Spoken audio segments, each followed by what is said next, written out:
Toastmasters career at San Diego 7 in 2021. Through his strong desire to help spread awareness towards sustainability, he has studied and practiced regenerative farming. A good portion of his growth in this area came while preparing for presentations to this club and from feedback that you all have given.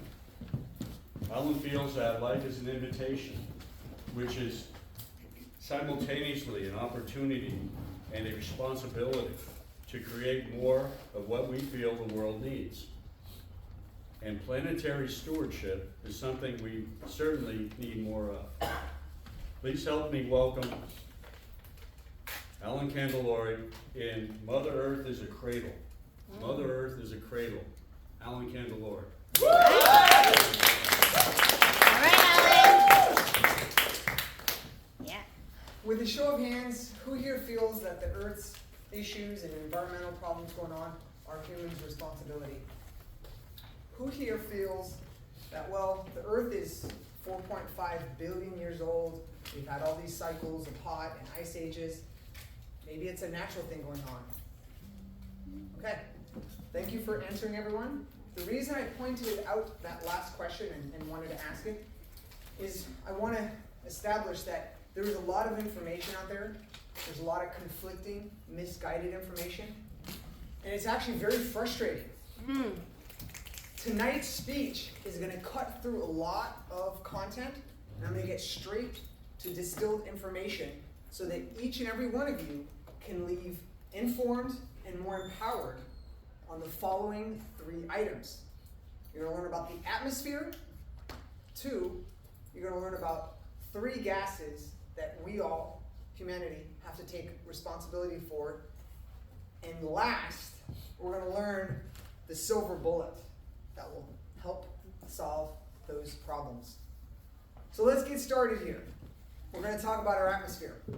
One of the best ways to understand our planet's atmosphere is to visit and examine our 3 closest celestial planets.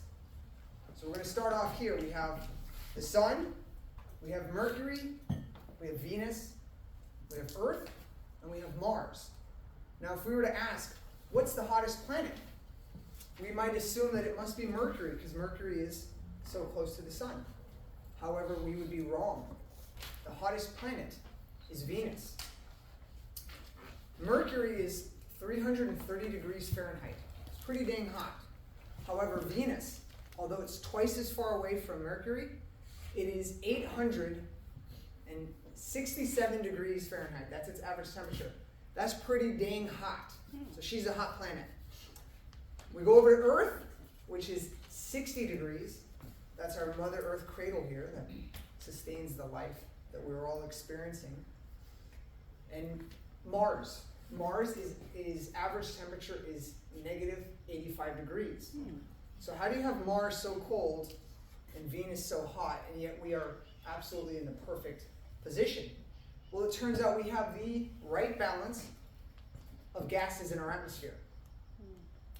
Now we're going to go into the next area and we're going to cover those gases and understand how we are so blessed to be alive.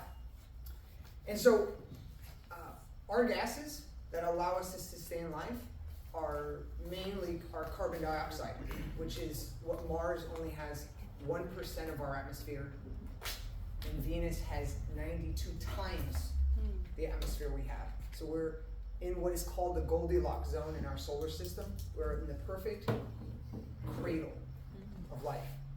With that life comes a responsibility. And so the 3 gases that you guys are going to learn about today are nitrous oxide, methane, and yours truly, carbon dioxide. So here's what's very interesting about those 3 gases.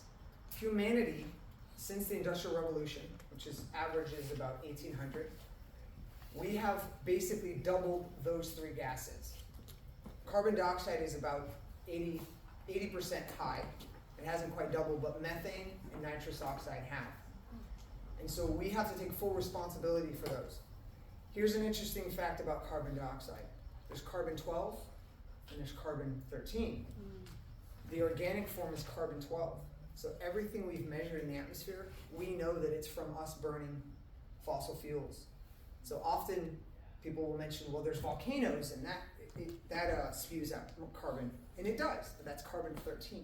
So we know the difference and we know that we're responsible. 2, methane. Humans are releasing methane in 3 large ways. It's exploring and extracting gas and oil from the environment.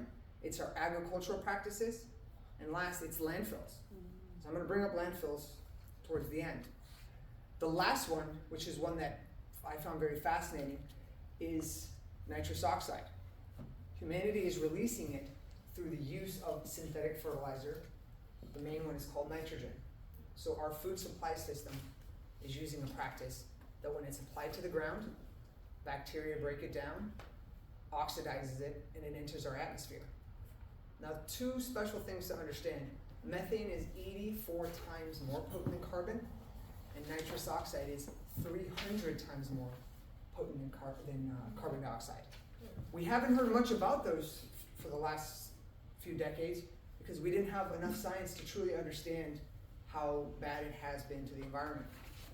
The last thing I will say is the majority of those 3 gases have come out over the last 30 years.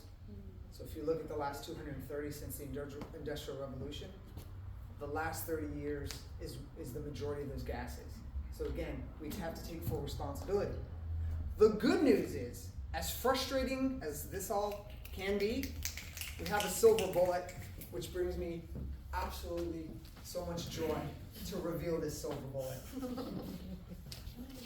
The silver bullet, y'all, is compost. Right in front of us. So when you finish your apple or whatever produce you have, you put it in the compost bin, and you're going to understand how compost solves all 3 of those gas issues. Healthy compost that's recycled properly helps sequester carbon in the soil. And here's the benefit. When there's more carbon in the soil, the food that you get from the plants are more nutritious, and that soil is more resilient in extreme weather, which means it can hold more water, it loses less water in droughts. It's all around a great win. The second area, methane. As I mentioned earlier, landfills spew out methane. If we take green waste and it goes to the landfill and it gets buried, it breaks down anaerobically and produces methane. It also wastes space. We don't want this wasting space in our landfill. We want it broken down properly so it can be reused. Last, nitrous oxide.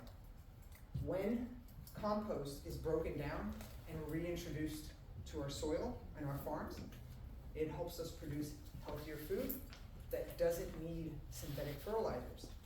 So we're preventing the release of nitrous oxide.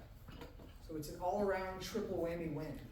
That's why it brings me so much joy that I can show y'all this compost bucket.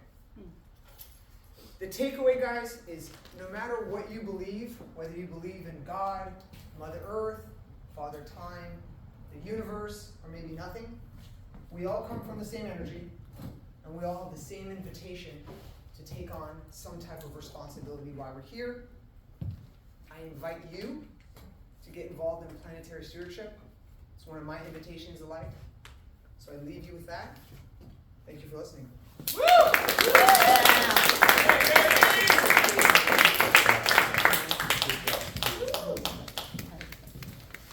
Let's give it up for Alan. Every time he speaks, I feel like I'm back in college. Except now I'm listening. And today I listened to a podcast this morning on global warming. It was just chilling, the things they were bringing up. All the changes that are going around this planet. It's insane. Oh my God. Anyway.